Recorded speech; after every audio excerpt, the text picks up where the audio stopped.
got my very first King George whiting and it's a ripper.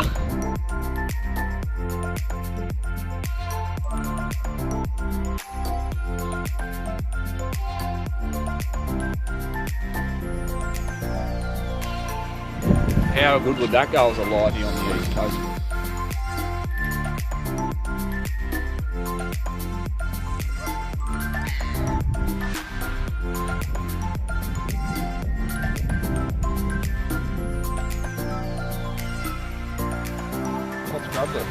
Some big King Georgie. Look at that. Can you believe that? Welcome back to my lure box, folks. I've been waiting for this for about 3.5 weeks because it's been absolutely horrendous. The conditions down here, blowing like mad, raining, cold, and just not great conditions for fishing and filming. But look at this. Blue skies, and it's calmed off a little bit, so I've got a tiny little window. I'm going to get the boat off the roof in the water and have a crack and bring you along with us. We're travelling Australia at the moment. We're down in southwest WA, and it is stunning here, and capturing the beauty of the place, it's almost impossible. It's that gorgeous. I think it might be one of my picks for the whole trip, but the fishing, man, few and far between. The offshore options have just been blown out with crazy conditions, and there's no creeks down here. This little creek, Bandy Creek, there's absolutely just nothing for hundreds of kilometres, but little beaches and marinas. So I'm going to see whatever I can fish in this marina and into the creek. Hopefully we can get some fish and get some action going. Let's roll.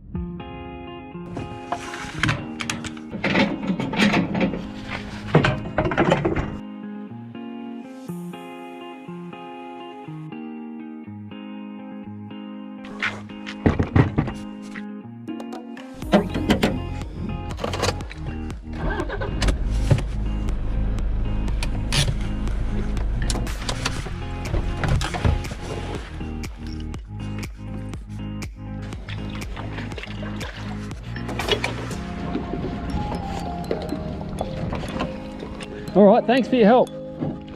Ciao.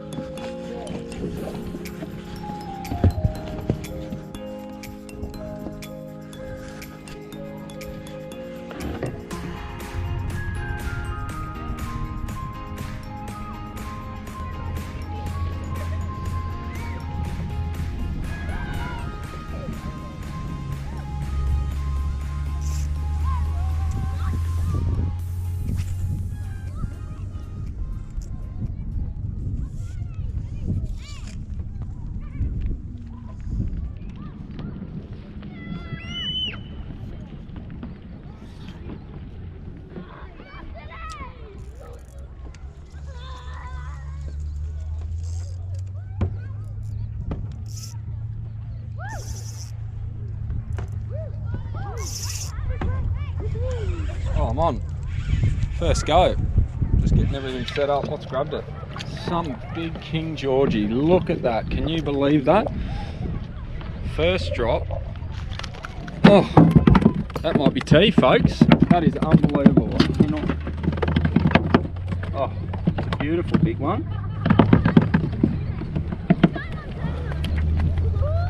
Can you believe this? Never caught one of these before. I'm frothing. Harder than you think. Beautiful big King George whiting. Unweighted nude plastic. No action and bang. Could get interesting today, folks.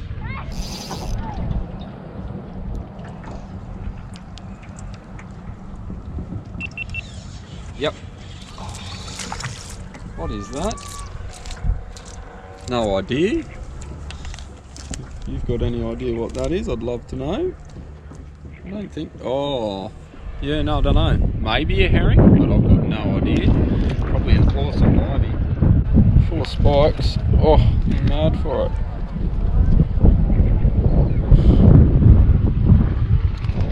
Something different. Maybe like a baby herring. Who knows what that is? Back you go, buddy. These little prawns. I'm just starting as light as possible. I don't really know what's here.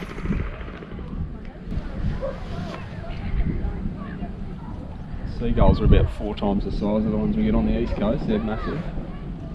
If you're on the Gold Coast, I would have been stripped and snapped by now, but there's nothing down there. Can't even see brim or anything down there. because they're holding right to the bottom. It is the middle of the day, but even at that, surely there's something down under these big boats.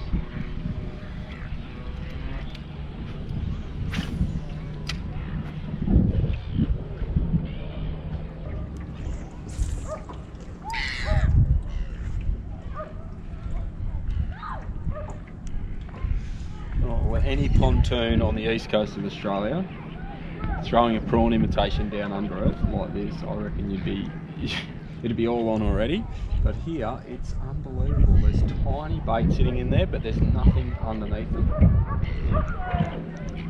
And usually you can just spot this. Well, there's a couple of brim there, just really small brim in there. They don't seem to be fighting over it, anything like what you'd expect.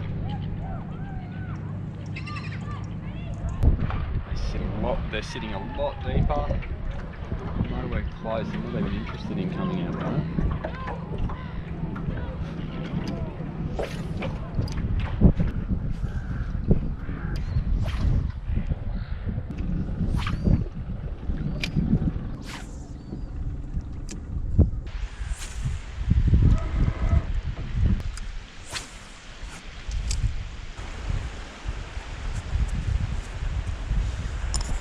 Alright, well, a little bit of disappointment now because I've been hanging for a creek to fish, and we've travelled hundreds of kilometres now from Kalbarri right down the west coast and down into Margaret River through Perth, and just looking for a tiny little creek, and I thought I'd found it here.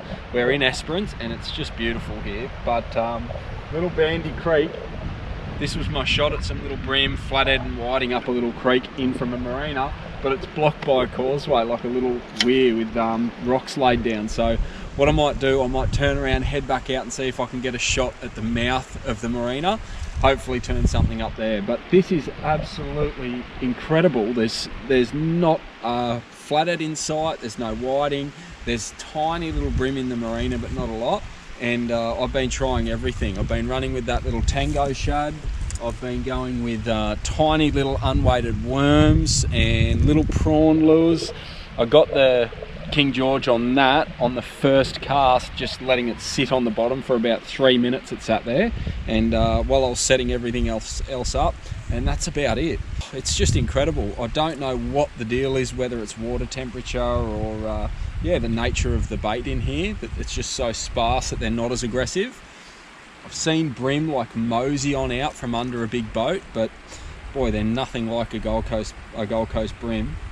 The way they hammer out and smash a lure and then head right back in underneath. They're really, really cautious. So anyway, I'm going to keep going. I might change this up and get out the front of this marina and hopefully turn a fish. The water is so clear here, like you can see for just, the viz must be like 20 plus meters. Super clear.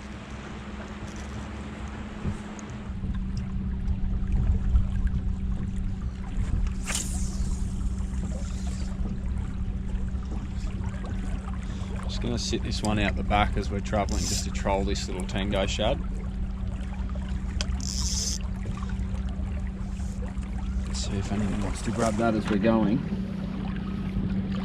I've also got a squid jig sitting here that I have been dragging as I've just cruised through over some of this grass bed, and nothing yet, but maybe out the front.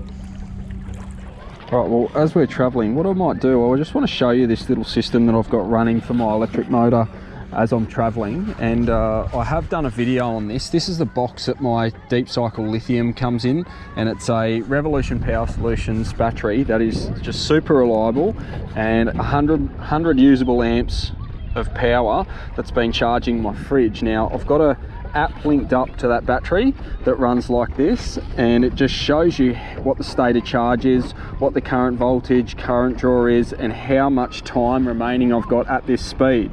And it works in real time, so if I drop the speed down, you can see straight away the current draw is down from my iPilot. You can see that, and then as I turn it up, it gives me an indication of how much longer I've got to drive at this speed with the battery.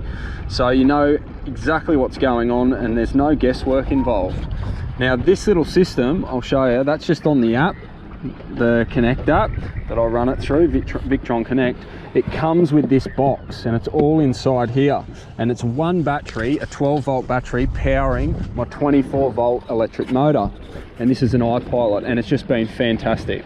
So if you want to check out that video, I'll link it up here in the video, and you can click on that to go in and find out more details about the system that I'm running. But it's been fantastic. It runs the accessories in my ute, and when I'm out fishing, it does everything on the boat as well. So that's just something that's been really good and makes it super reliable to know what charge you've got the whole time as we're traveling and fishing. All right, we're going to keep heading out there and hopefully find ourselves a fish out the mouth here. Look how beautiful this is, eh?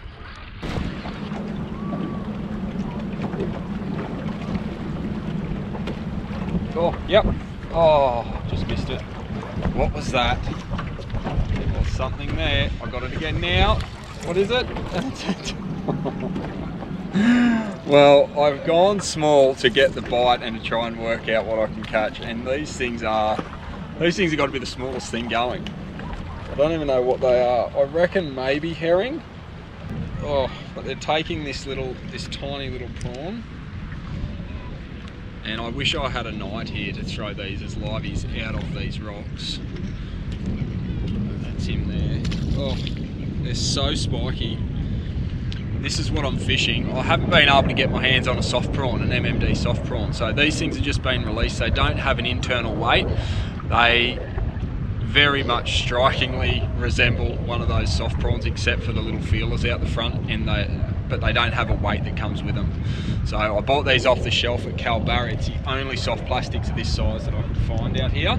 And yeah, so I'm fishing them and trying to work out the bite. I'd like to go like in a spot like this where I'm brand new, no idea what's going on here, apart from maybe whiting, maybe flathead, and some small herring, whatever. Going small is a really good starting point.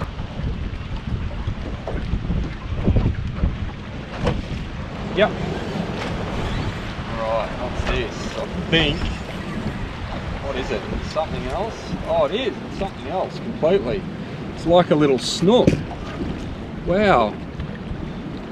Which, yeah, it is. So it's, God, it looks just like a whiting in the tail. Have a look at that. But it's got a snook front end. I'm pretty sure that's a snook. It's not a pike, from what I can tell. Pike's got a much longer mouth. Geez, they stink like a pike. Oh, how good would that go as a livey on the east coast for a floodie? Wow. This is all part of working a place out, and I've only got a couple of hours on the water here, but starting small and getting an idea of what's in here, even from the bottom up, like what is the bait that gets eaten here, by fishing with something small like that, a nude little plastic, unweighted or really lightly weighted, it can be your in for understanding and working out a system. So there is just beautiful sections of weed here, just sparsely spread out through this mouth with crystal clear water and white sand. So I'm just targeting those areas. I can see everything with my sunnies, and hopefully there's going to be something bigger here soon. But boy, I'm learning a lot just getting these smaller fish into the boat, understanding their bite and where they're sitting.